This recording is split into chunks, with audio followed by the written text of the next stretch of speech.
Well, hello everyone. My clock makes it 12:30, which means it's time for us to kick off our panel. Guys, gals, non-binary pals, thanks so much for joining us for today's One for All cast and crew panel. We're so excited to be here at PAX once again. As we get started, I think it's important that we acknowledge that D&D is all about storytelling, and we are meeting today on lands that are the custodianed by the first storytellers. The cast and crew of One for All would really like to acknowledge the traditional custodians of the lands on which we live, work and create. One for All is created in Australia on Aboriginal land as well. We also acknowledge that the lands that PAX Aus is held on are built on the banks of the Birrang, also known as the Yarra River, and that's been cared for as a meeting place by the traditional custodians of the Kulin Nation for millennia. We pay our respects to the people of the Kulin Nation and their elders, and we acknowledge their ongoing connection to land, air and water. We also extend that respect to all Aboriginal and Torres Strait Islander peoples joining us today. I'd also like to welcome the panel that we have up here on stage with us today. Some faces may be very familiar to you, some of them may be a little less familiar because they're from behind the camera. Here with me on my left is Elliot Owen Charles, the writer and director of One for All. Next to him, we have the incredible Fall Cosplay, who you know as Nixie.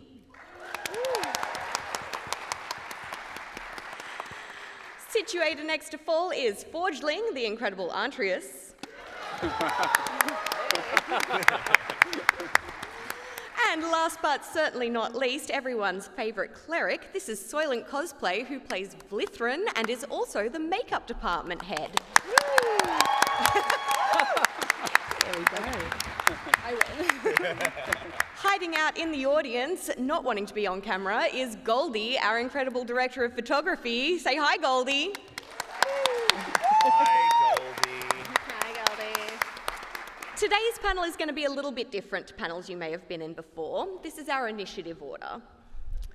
First of all, we'll play a clip from a recent episode. Once that clip has played, I, the moderator, will ask a trivia question based on the clip. So, if you're one of those lucky people who is yet to discover the joys of One for All, you still have a chance to answer the question. I promise they're not that difficult. I made them up, okay? If you put your hand up to answer the question, Goldie will come running around and pick someone to answer the question. If you answer correctly, make sure to come to the meet and greet in room 216 at 3 o'clock and let them know that you answered the question correctly and you'll get a little prize. That's super cool. I love prizes, guys. Awesome. So, are we ready to watch the first clip? Yeah? Before we do, has anyone here not yet seen the wonders of One for All? Anyone? Couple of people. Welcome. You're in for a treat. Any of you play D&D? Yes. Okay, good. You won't be going in completely blind then. One for All is based on Dungeons and Dragons. So let's play our first clip. This is from an episode called Wild Magic Surge. A crime has been committed. One of you shall answer. See? I told you. It was that blue one who could cast spells. Oh, you got me. Yep, it was me. Are we all just a great spellcaster? We're looking for wizards, not conjurers of cheap tricks. I'm a cleric. Religious immunity. Guards! Arrest that tiefling! Hey, we can't do this! Find the city of yours and let it home, you traitor! Whatever happened to innocent until proven guilty? This is democracy manifest.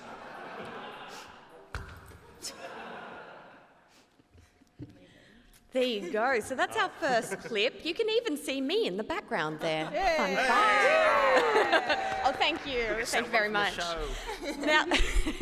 Now, the first question in our trivia today is, the guard says they aren't looking for conjurers of cheap tricks. They're looking for sorcerers, a good time, Wizards or warlocks? While Goldie goes running to pick a person to answer, panel, I noticed a little bit of racism going on there in that clip. Is racism a big thing in D&D? Not on screen. Not on screen, just here on the stage while it was playing? I wasn't paying attention. I wanted to burn this down from the start, and I think I've achieved that. So. I think, through fantasy in general, with Lord of the Rings even, there's been always a constant discourse about, the different races and, whether or not they're a one-to-one comparison or, are they taking traits or whatever. I guess in this sense, we've kind of just playing on some of the language that gets used. Yeah, piss off Webster. And kind of just making fun of how reductive it gets. And so it was kind of just coming from that perspective of we hear things that people say, and sometimes it just gets really frustrating because there's no real way to change their minds. And so sometimes it's just it feels better to just kind of make fun of it and just be it's stupid and this is how it looks. That's how stupid it looks. It is stupid. Yeah. It is stupid. I'd love to live in a fantasy world where racism doesn't exist. We'll work towards it. Goldie, have we got an answer to our trivia question? I do believe they were looking for wizards and not people with cheap tricks. Well done. That's correct. They were them. looking for wizards. Ironically, Nixie's not a wizard. She's a sorcerer. So they were looking in the wrong places. Thank you so much. Let's move on to our next clip. This clip also includes some blue people. This is the healer demanding payment. Hold still, this will only take a moment.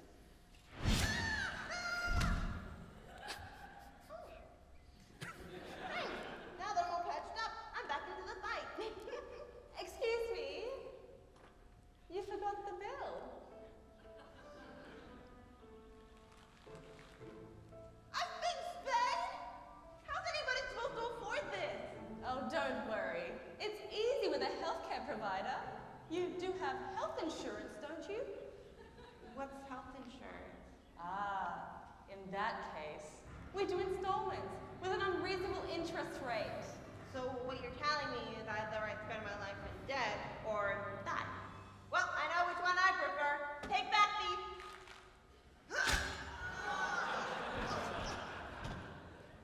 Thank you for using the Cleric Clinic. We appreciate your patronage.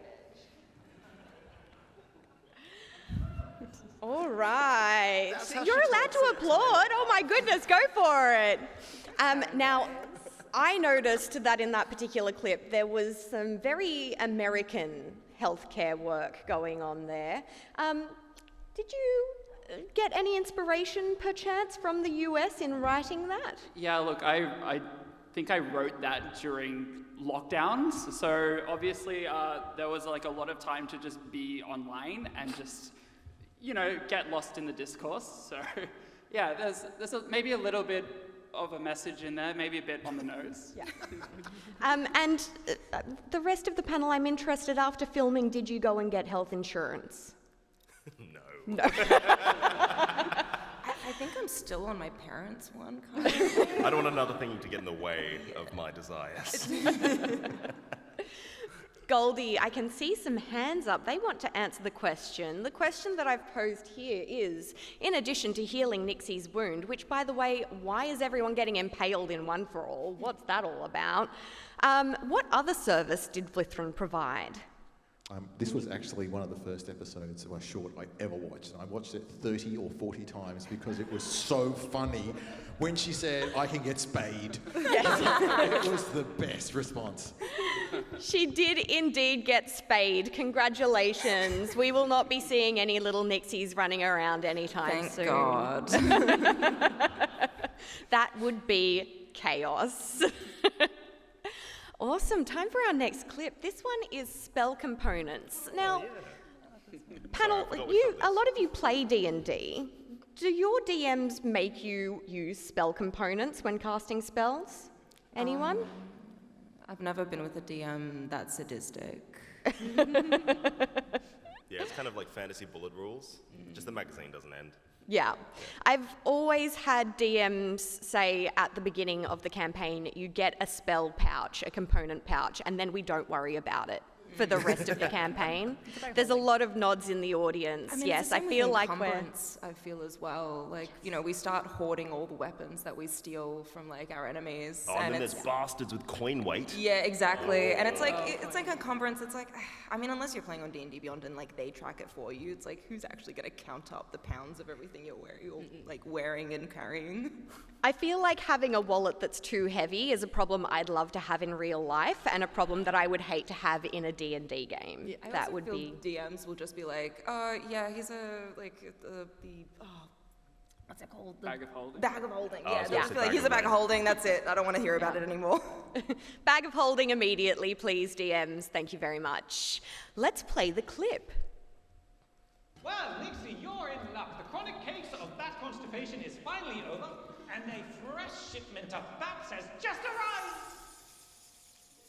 I'll be right back. Wait, so if you need sulfur and bat guano plus fireball, what other ingredients do you need for your other spells? Oh, the usual. We've got, Etten earwax, bugbear boogers, Hegatha pimple pus. Bit of blood in that one. Oh, Mr. Minotaurium's milk. You should try it. It's really good for your skin. And yet, I won't. You're lost. Well, what about you? What do you do to cast spells? Loots, knee-high boots. Well, how do those help? I'm not sure how those would help, but I've got them all, so... Yeah! Very nice. I actually... I think this is one of the first times that we refer to Antrius casting spells. It doesn't happen very often. We saw a little flair in the Wild Magic Surge episode, but this is an interesting take on Antrius needing a spell focus. What do you think would be Antrius's favourite spell to cast? Oh, favorite spell. I thought you'd be like, what does he use to focus, which is nothing. ADHD. Yeah. Yeah, that's what he casts. It's a ray of ADHD. People get distracted. It's something called mass confusion. Isn't that just rave enfeeblement? Yeah, pretty much. I think it would be Tasha's hideous laughter. If you can use that, that little sneaky spell. Yeah. Wouldn't be enlarge.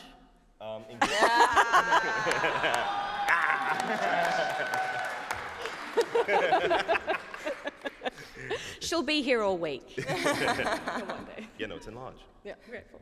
Yeah. Canon now. Engorge. Sorry, Elliot. But yep, that was the original joke. Thank you. So, with that being said, we did hear Antrius say what he uses to focus his spells. Can anyone here tell me what that was? Was it lutes, flutes, knee-high boots? Was it strings, rings, and hitting on everything? Was it glutes, roots, and little bottom toots? Or hair, flare, and quotes stolen from Voltaire? And yes, I did make all of those up. Thank you very much. Lutes, flutes, and knee-high boots. It was indeed. Congratulations. You win a prize if you come to the meet and greet. Steal the glutes, roots, little bottom tooth. Awesome. Time for another episode, which I think is a favourite of many people, but may have caused some behind-the-scenes problems simply because of the incredible costumes and makeup that went into it. So let's take a look.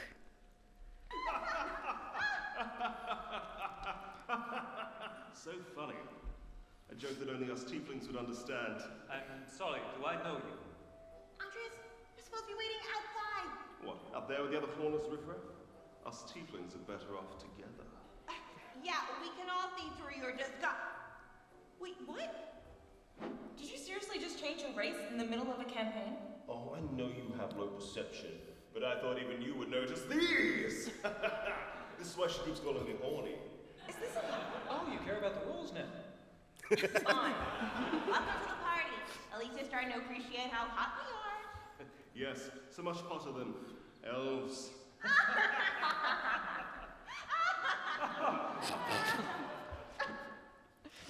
I love how Evandra's not here to I even defend herself. I think that's also one of the first times we've seen Evandra in any of these clips. It just feels like the first time we see Evandra is just making fun of Evandra and pointing out that no one likes elves. Can you send her just the last 3 seconds of that? Amazing. Now, I couldn't help but notice that there were some very familiar looking horns in that particular clip. Anyone who's familiar with season 1 of One for All may remember the Marquis. Does anyone remember a character called the Marquis? Yes, couple Perverts, all of you. So the Marquis's downfall was an extremely good seduction role by Antrius. And it seems to me like Antrius has not forgotten that moment either. Do you think that that was the inspiration for those horns there on Antrius? Yep. Sorry to simplify that, but yeah.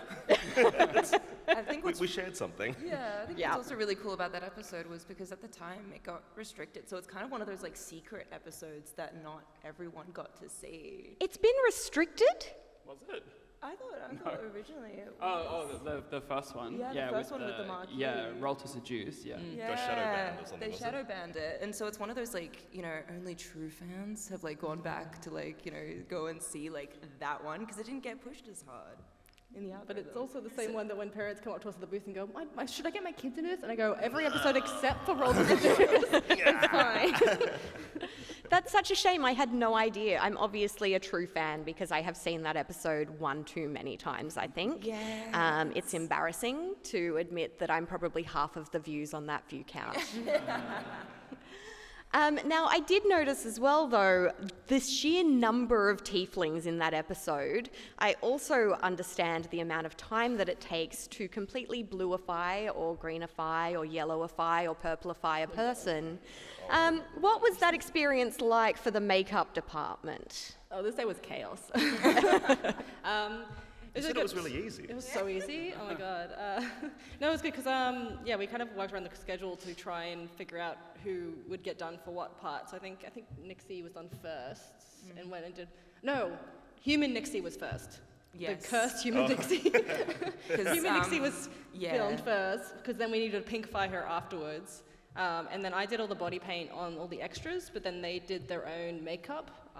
And then I kind of just brought an assortment of wigs and horns, and we kind of just like shoved on what would look okay, which is okay. And then it was actually weird because all the extras were done, and they were great. They were doing their shoots and stuff. And then there was just Tom and Eva left. Eva was the very last person to get done, her purple. And those are really quick makeups. We were because it was still kind of winter seasons. The sun it was setting on us, and we had to really gun it out. And I mean, I'm actually quite impressed that we managed to gun out that many tieflings it was a half day. It was a half day of work, that one. So it was a lot. And everyone brought their A game on set because they hit their lines. We didn't have to faff about for too long. So. We always hit our lines. I have noticed that we don't have nearly as many blooper reels these days. Is that because everyone got better? We stopped having to schedule time. I just get fined. Yeah, no fun allowed on our sets. We got one comment which was like, if you guys stop screwing around so much, you could make like double the amount of content. And we took that seriously. I think there was even the insinuation that we like planned out our bloopers because we put them up as videos sometimes, and people were like, yeah, but if you just like stopped scheduling time to like, you know, just make like this stupid content, then you'd actually make proper episodes. And we're like, yep, that's what we do. We just write down bloopers to like film those later. Yeah, I pre-write all my jokes for the day. Yeah, 12 to 2 is blooper time. Yeah. That's nap time. I feel like there are lots of bard players out there who do actually write down all their jokes ahead of time, so you're just leaning into character there. Yeah. Damn it. Now, from that episode, we saw a lot of tieflings in different colours, but none of the tieflings were... Which colour? Oh, there's a big hand way up there. I love that hand. Just pass the microphone down, please, everyone. That's a good-looking hand. What colour did we not see? I hope I get this right. Green? Yes. You are right. There were no green tieflings. Do we not like green? They just kind of look too much like orcs. There aren't green tieflings. It's not a thing. They look like very pretty orcs. I've looked it up. I've done the research on this. There are no the green tieflings are very, very, very rare. They don't normally happen You said naturally. there are none. Now you're saying they're rare. Well, because I play a green tiefling in D&D. Bullshit. But there's a reason Was for I that. saying not what I do? Yeah, well, I mean, if you're like a half orc, half tiefling, I guess. I think we did talk about that, but then I was like, I don't want to do teeth and horns. This is going to be such a pain in the butt. But, we do, very strictly adhere to the rules of D&D I do. and never have ever twisted or broken anything for a joke. I'm not getting comments on my makeup being like, that doesn't exist in D&D. Yeah, but also in the rules, it's like Kendall does tiefling that. people are only meant to have one or two features of either the teeth or the horns or the eyes or a tail, and then we're just like, yeah, but all of them though. Literally all of them. I want every single one. We're just missing goat legs. Because when it's half tiefling, it's like, what's the other half? Never said it. Yeah. Well, usually Half orc. they just end up It's still always being human. It's so tieflings. boring. Yeah. Aww, Humans are boring. we suck. I feel like the combination races is something new to explore, maybe in another episode. Just jot that one down there for me, please. Half aracocra. Yeah, I don't know if we have time to go into Little Dixie's lower half. But Yes, we do. There's always time for Little Dixie. Okay, so if anyone remembers Little Dixie? Yes. Yes. Unfortunately. Yeah. So he was like a little, child tiefling that, was one of Nixie's many nephews. Charges. Yeah, I think he was my charge or Yeah. something like that. And so the reference for him was BoJack Horseman, when he's a kid, he's wearing shorts and a little Boda hat. And our VFX artist, he saw Horseman. And so for some reason, he spent hours and hours just putting horse legs onto Little Nixie. And because he's at my bedside, because in the episode Nixie's old and reminiscing on her life, and because we only really kind of see this top, it's only in a wider shot when we pull out that you see his little goat legs, little horse legs just next to the bed, and we're all just like, wait a second, what? Why? Why is this happening? What happened here? Yeah, unfortunately that didn't make it into the cut because it was just too confusing. Nightmare fuel. I think it's time for us to admit that in D&D, none of us are actually altruistic. We're all in it for something, right? And usually that thing is hot loot. Yeah? So it's time to watch a clip all about that. Let's watch Quest Rewards. Stand back. This one's still ravenous and has developed the taste for elven flesh.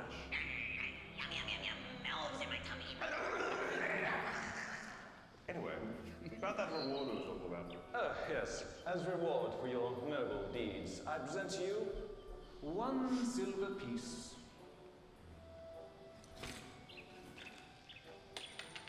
Try not to spend it all at once. That's it? Is what it? I risked my life trying to detain this damn devil. And this is all you have to offer me?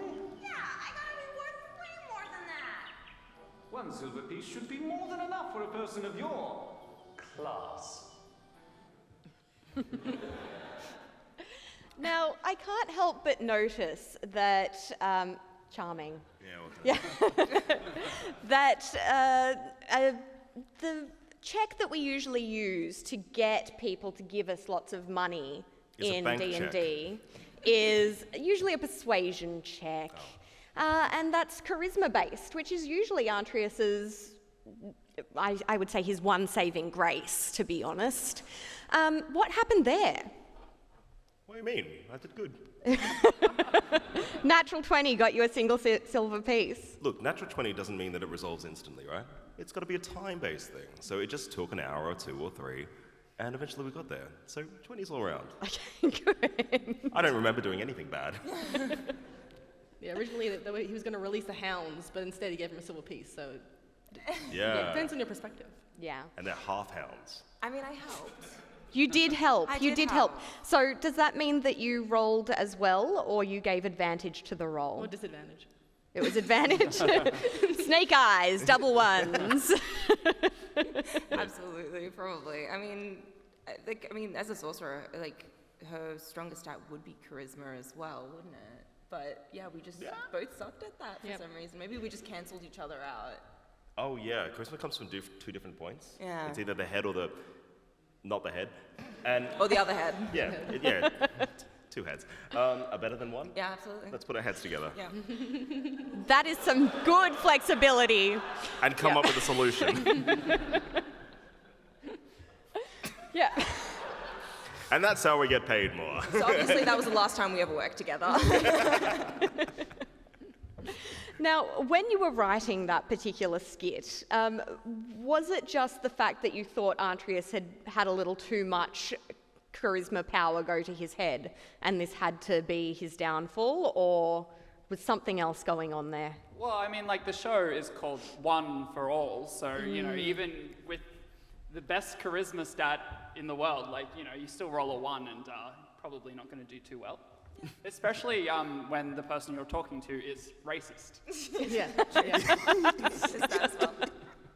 I'm hearing that we really don't like racism at One for All. That's what I'm getting the feeling for. Well, my question to the audience here, we heard that the very scary Nixie had developed a taste for some sort of flesh. What sort of flesh was it? Yummy, yummy. Here we go. It was elven. It was indeed elven flesh. It was not cheapskate flesh, which I feel like we would all like to eat the rich at some point, so that would make sense to me as well. All right, our next clip comes from another episode starring our favourite Cleric. This particular episode hit very close to home and I think made a couple of people very mad on the internet, which means it's doing good things, right? Let's take a look. I'm getting this really aggressive aura coming off you. I mean, you might want to work on your bedside manner. How's this for manners? Oh. So you're just going to use Cure Wounds then? I mean, that's a little weak, isn't it? Should you use a more powerful spell? Because you wouldn't want me to suffer now, would you? You want to see true suffering? How about I cast Inflict Wounds instead? Call down lightning to fry you to a crisp, fill your lungs with water, make you drown in your own fluids! That's what I would have said. But it's okay. I'm a professional. You better not be expecting any kind of reward for this. I mean, if anything, you should be paying me for the poor customer service, because you were being hysterical.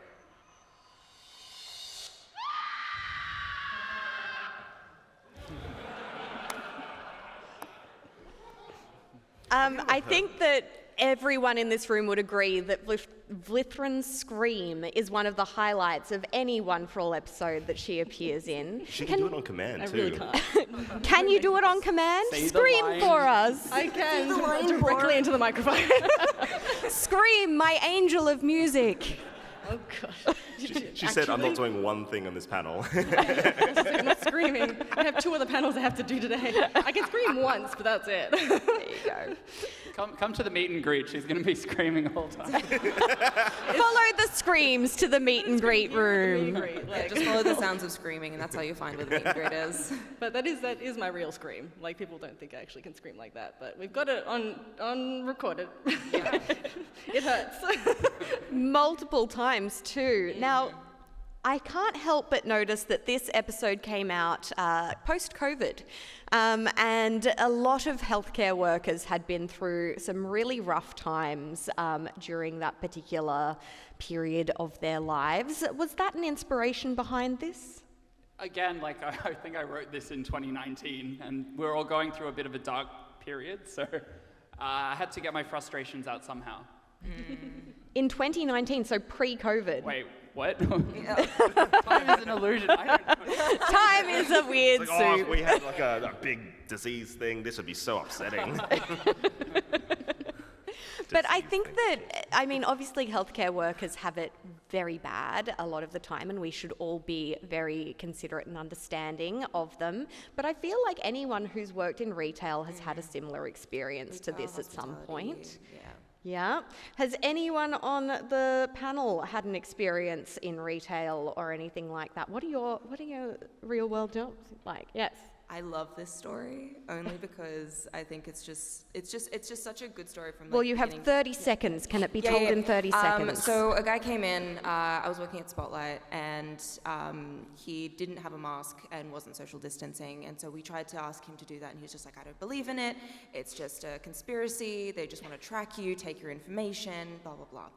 Anyway, so I said, sir, are you a member with us today? And he said, yeah, I am. I said, okay, cool, just double checking your details. Is this your your address, your phone number, your first and last name, and all these other details. And he goes, yeah, that's it. And I'm like, okay, cool, just wanted to double check. Because the idea that this guy was so concerned about, even just putting a mask on to protect other people, but was willing to give Spotlight, of all people, all his personal information, I can't put that together for myself. Yeah. I mean, Spotlight could put a hit out on me and have me gone in 10 seconds. It would be very easy for them to do. I think, though, that this is an insight into where Vlithryn is kind of going, because we never see her chill, really. Do you think this could be the beginning of Vlithryn's villain origin story? It would be. There are some eyebrows happening on stage here. I mean, a Tempest Cleric can do a lot of damage. And she doesn't monologue like the BBEG does, so we were just talking before, it'd be funny though if she was fighting Nixie and she just starts screaming and Nixie just starts screaming back. Oh, we're screaming now? Yeah, it's just like a scream fest. And then lightning, so yeah.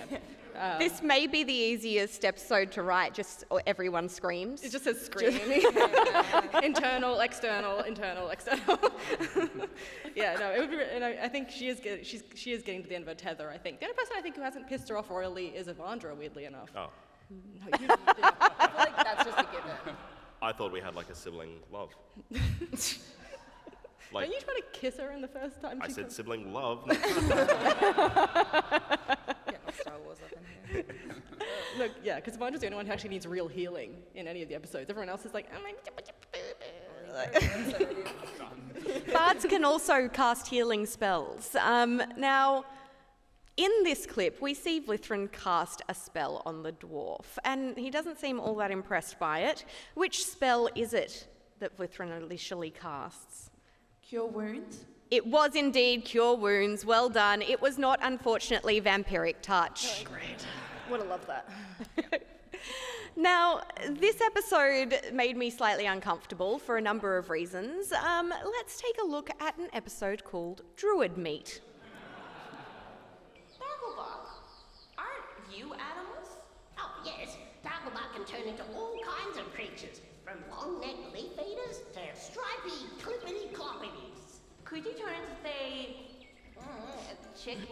Ah, feathery fuckers? Yes, I know all about feathery fuckers. If they were to, move a leg or an arm or both, that would be a big deal or anything, right?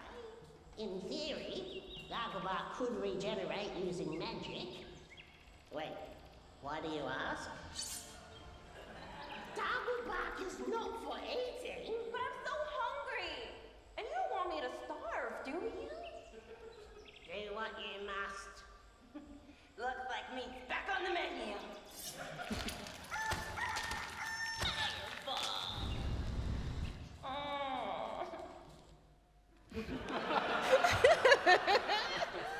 Now, I did see the incredible Jared Jekyll, who is guest starring as Darglebark there, in a paracetamol ad while watching TV in the hotel room last night. So that was wonderful. Has anyone here used their druid as a source of food before? Yes, rock on. Love that. Quick question for the panel. Is this or is this not cannibalism? No. Nope. No. Well, Nixie's a tiefling. Tiefling, yeah. So Does Darglebark eat it? I didn't see Darglebark eating it. Did Darglebark eat it? Isn't Darglebark a vegan?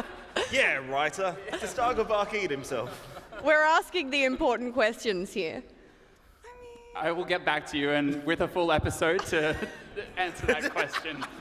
I mean, yeah, I feel like this question really requires us to talk about when does the druid stop being the druid and then the animal, or I think it's the elbow. So it's like a ship of Theseus, but for Darglebark Yeah, himself. exactly. It's at what point during that transformation does it stop? Does the DNA change? Is it Does being able to cast Speak with Animals complicate things as a meat eater in Dungeons and Dragons? If a druid turns into a bird and lays an egg, what hatches? I think technically when they transform back, then all of the parts would also transform back. So it's like anything that Nixie ate would then transform back into human parts inside her stomach.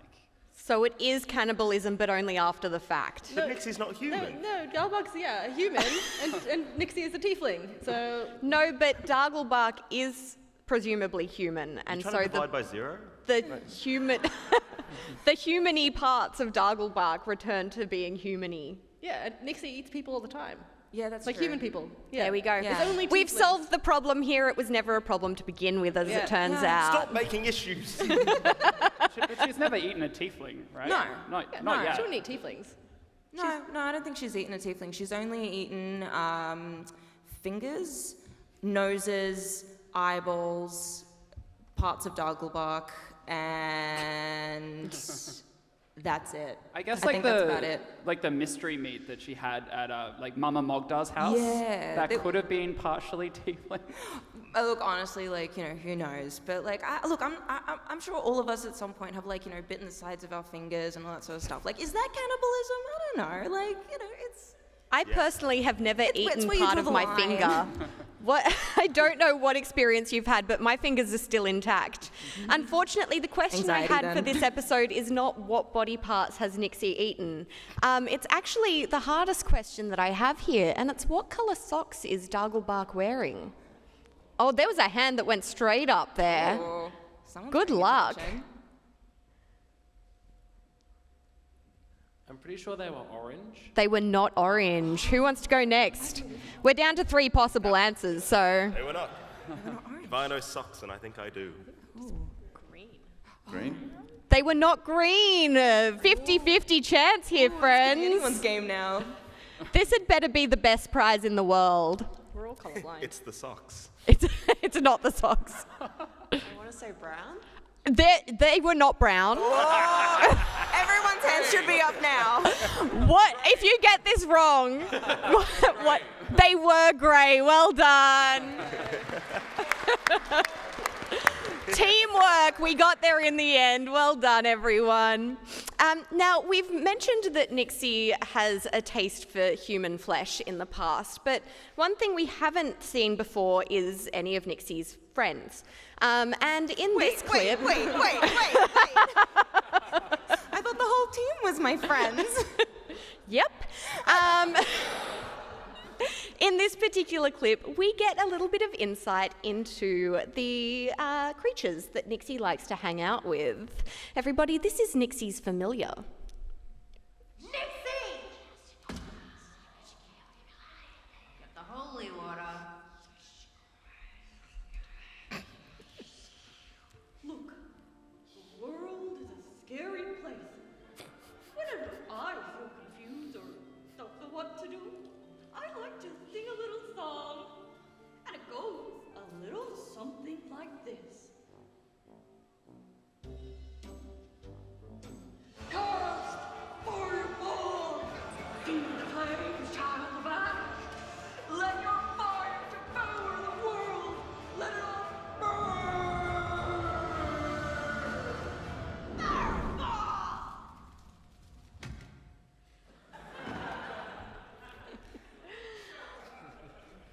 With friends like these, who needs enemies, right? I love that. Now, I am a big fan of Jim Henson personally, so when I saw this puppet appear, I was in absolute heaven. What was it like working with a puppet on set? Honestly, a lot of fun, because the person who was puppeteering was Max, who created the puppet as well, and she's now looking after our costume department as well. So she created that puppet, and then she was also puppeteering it. And so it was really fun, because obviously I'm used to working with people with faces that can emote. Whereas with this puppet, I'm working with a couple of eyes and a couple of different eyebrows that we had to swap in and out.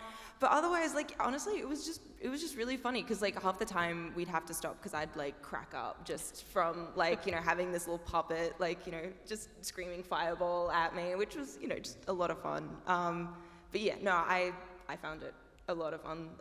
The only other thing was the fact that I couldn't exactly look at the puppet just because of camera angles and stuff like that. But yeah, otherwise, was a really fun time. Now, we've seen a lot of special effects in One for All. We know that they're possible. Why did we go puppet instead of a digital add-in later? Well, like, we were thinking about doing like a full like animation sort of thing, like what's the clock from Loki? Yes. Like that sort of thing. And we thought like, oh, well, that's going to take too much time to animate, so we just went with puppet. The reason we wanted to do it in this sort of style was because it's like, is this actually real, or is this just how Nixie sees this demonic entity on her shoulder? Honestly, yeah, I love the playing with kind of, because the thing is, like, with Nixie, like, obviously she's, you know, bubbly and, like, fun and all that kind of stuff, but obviously she's got, like, an insatiable thirst for fire and blood. So it's kind of hard to, like, juggle, like, you know, how in control is she of either of those aspects of herself. And so it's always kind of been fun to kind of play around in that space and then just be like, you know, is she insane, or does she actually just like killing things? Like, you know, is she totally within her right, you know, to feel this way? But yeah, no, I guess that was why it was really fun to do as well. When can we do Nixie in Puppet Land? Like, all of us become puppets, and it's just Nixie's little mental break. Yes. Well, we have the Nixie plushie, so we could start. So soon. Speaking of the Nixie plushie, when are we getting other plushies? Also soon. soon. Very soon. Oh, so guaranteed very soon promise, right? Yes. You heard it here first, folks. If you're keen on pre-ordering a plushie, keep an eye out, because that link is apparently going up very soon, and I know where they live, so I will hold them to that. Awesome. Now, I think it's time to move on to our question for this episode. It wasn't actually mentioned, but there is a very good reason to not always cast Fireball as much as Nixie loves it. Fireball can really harm your allies if they get too close. What is the spell's radius? Goldie choosing which person to go to based on how easy they are to get to, I think. Yes. What is the spell's radius? Fireball, it has a range of 30 feet or a small tavern. That is incorrect, unfortunately, but thank you for playing. Run, Goldie, run! Oh.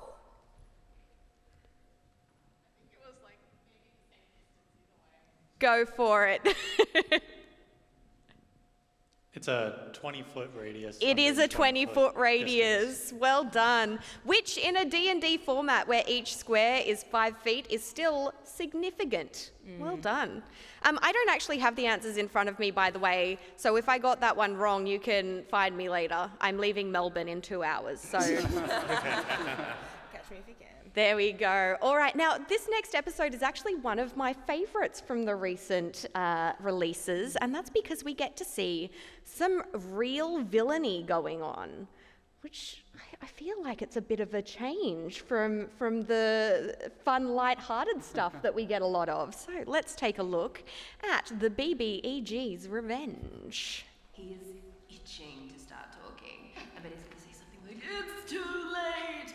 The ritual is complete!" Yeah, like, my reign is inevitable. All shall worship me in despair. I'm gonna kill every orphan and then suck out the marrow from their femur bone. That's a little far, don't you think? Sorry, I got a little caught up in the moment. Well, come on. Aren't you going to monologue at us? Yeah, use those words, Magic Man. No.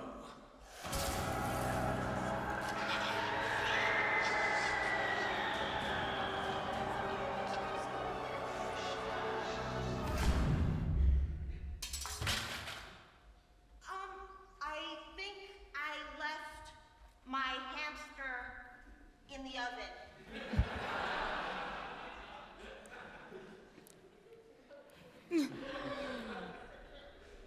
That line got so many laughs out here, and I know that it got so many laughs from people watching it for the first time. Is your hamster okay? I don't have a hamster, thank God. Whether or not it was because it was in the oven. there is probably a cut of this episode where it was about 5 minutes of Eva and I just riffing on different things to say during that part, because we just kept upping the ante each time. And I don't think anyone told us to stop until, like, you know, it got a bit too far, and they're just like, all right, that's it. That's enough now. I think we got it. But yeah, no, we just had so much fun just kind of riffing on Kendall in this scene before he killed him. Now, I have a problem with being incredibly attracted to bad boys, and my first crush was Jareth in The Labyrinth, and I feel like this episode brought up some very confusing feelings for me. Did it bring up confusing feelings for anyone else? Yes? Support group. Okay. Soylent doesn't have a voice kink. And I turned him into that, so I'm staring at this face. Yeah, I was gonna say, for 2 hours while I do his makeup, and then I go, oh gosh. You keep her professional, man. It's great. White hair elf boy. Yeah. Listen. I can fix him. Is that Fenris? Vlithryn could fix him, okay? Listen. Astarion, Fenris, what are you doing? I don't know if I don't know if Vlithryn would fix him or if they are our new power couple. Oh, I think actually he might corrupt her, actually. That would make more sense. Right? He'd be like, but what if they were dead? She'd be like, oh, it's really tempting. He brings a hard bargain. Now, you did mention that you are this close to his face while transforming the BBEG. Yeah, literally. I've noticed that the makeup has changed slightly since his first iteration. Can you tell me about the process of developing this character's look? Yeah, because originally the first time you would remember was we were on a beach and we did not have power, so I actually hand painted all this on the first time we did it without my airbrush, which was a journey, but he still looked pretty good that first episode, especially because it was quite a warm day and he was sweating it off and it stayed put. So that's something I'm proud of. But as he's gone along, each iteration, I think the goal was to make him look just slightly more, I think it was more decayed, but still hot was the brief. Corrupted? Well, like, don't make him look so gross that you don't want to kiss his little nose, basically. And so every time you see him, you'll notice there'll be another patch of decay. This is kind of the final form before I would have gone in with like full prosthetics, with like an actual like teeth showing through the cheek kind of situation. But yeah, you know, for some reason people aren't into that. They don't think that's sexy, and I think that's a shame, really. It is. I think that we need some justice for sexy decaying people. Yeah.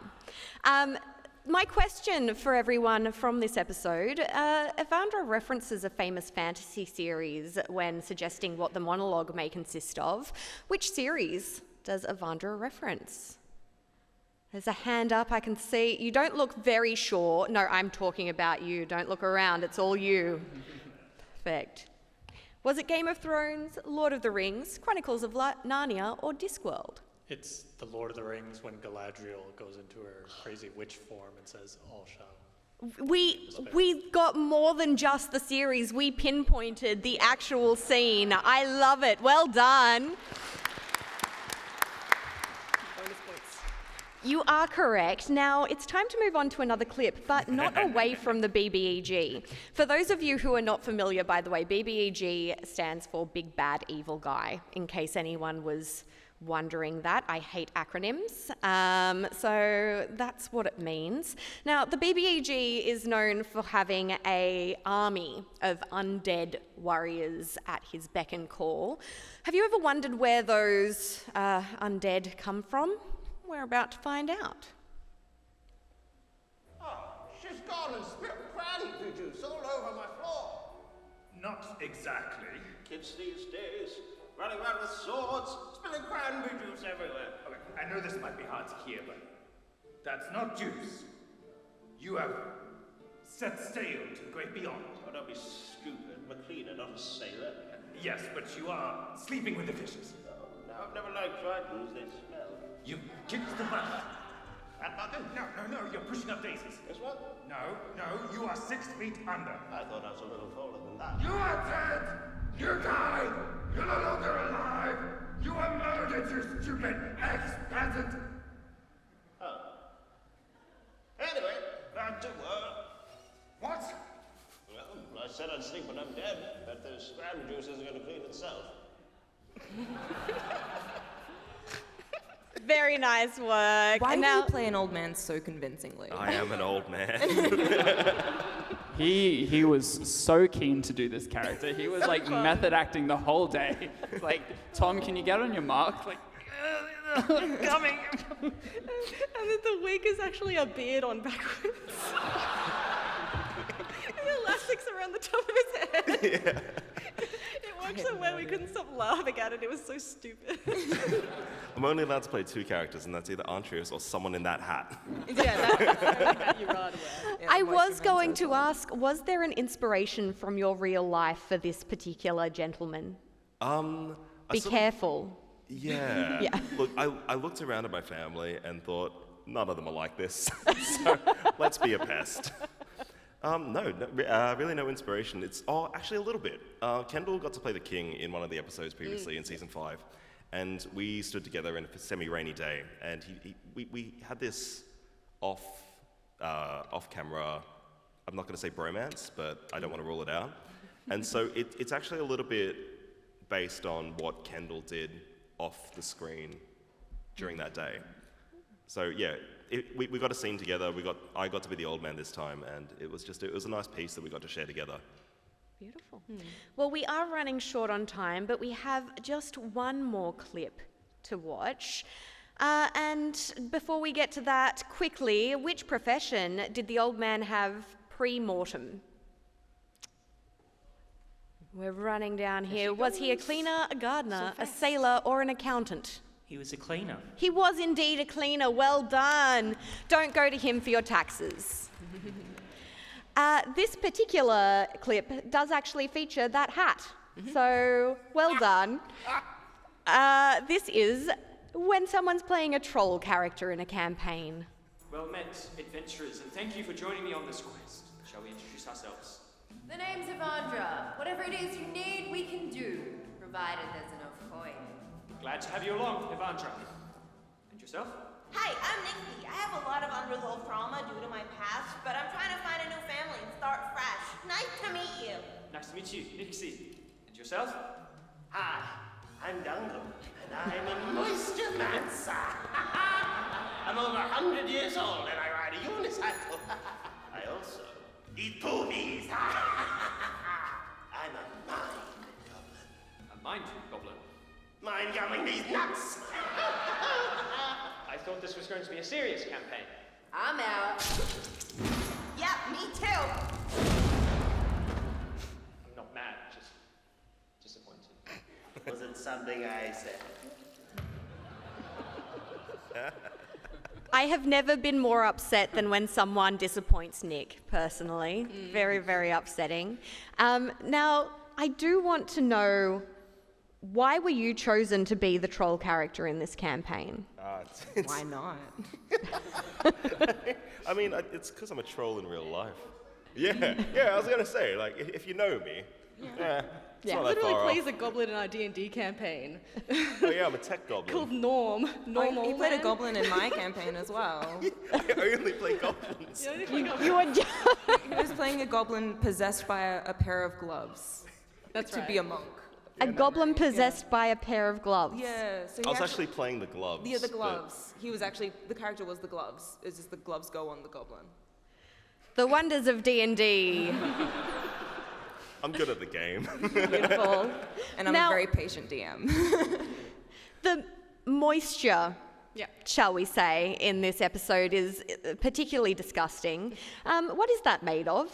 It's I forget what the actual name of it, but it's this special effects slime that you can buy. It's the same stuff they used for the aliens' saliva in Alien. I just had a big tub of it, and I think when they were like, yeah, he's the moisture man, so we need him to be wet.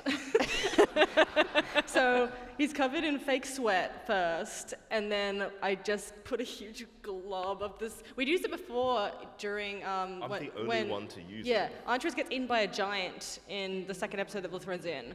And then when he gets spat out, he's doing the same thing, he's playing with it. That was where the kind of inspiration came from with like, oh, if we just take a lot of that and just straighten the gloves and then and it worked a treat. Honest, I love it. It was disgusting. Thank you so much for that. Now it is time for our final trivia question of today's panel. What was our moisture goblin's name? Was it Dungle, Dingle, Gargler, or Goober? They're all good. There's a hand in the front. That's a whole family right there. It would be Dangle. It was indeed. Well done. And that was, as I said, our final question in today's trivia. So if you answered a question correctly, make sure you come and join us at the meet and greet in room 216 at 3 p.m.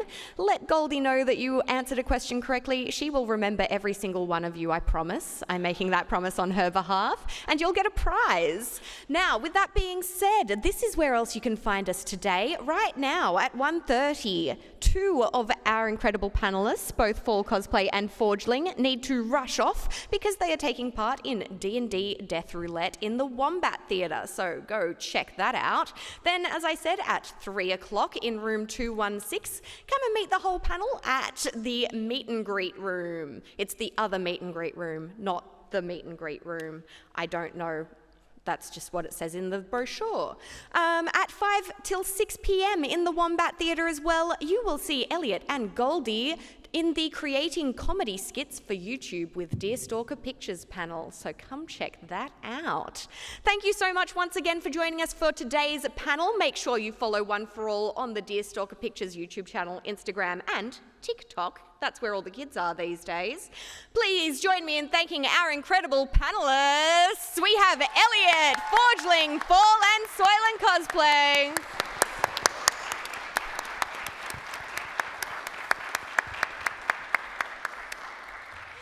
And thank you all so much for playing our little game. We hope to see you around the con. Have a good one. See you guys. Have fun. Take a drink. Oh, jeez. Oh, God. Oh, what's in here? Oh, nothing. Thank you. And that's next door? Make like a wombat and run. It's 2 over. That way? 2 over. Alright, let's go to Nice work.